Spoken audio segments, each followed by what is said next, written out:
Lieutenant Governor Dan Forest is now suing Governor Roy Cooper over the executive orders during the coronavirus pandemic. Now, Forest says that he is not suing over the substance of those orders, but rather challenging Governor Roy Cooper's authority. Bill O'Neill breaks it down for us.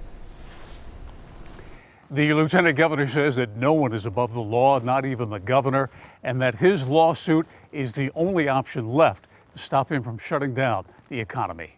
One person in the position of governor or secretary of health is not allowed under the law to shut down wide swaths of the economy indefinitely. Dan Forest says the governor doesn't have the legal authority to shut down 11% of North Carolina's economy, not without concurrence from the Council of State.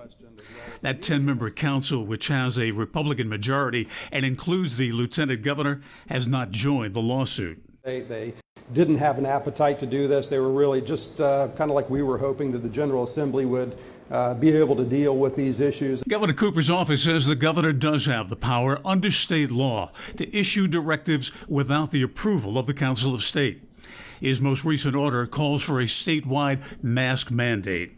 Some people will say this is political, what we're doing. There's nothing politically expedient about suing the governor, ever. It doesn't politically work in your favor. But my office motto, my team motto has always been, always do the right thing, no matter what the cost or the consequence. Forest will face Cooper in the race for governor next fall.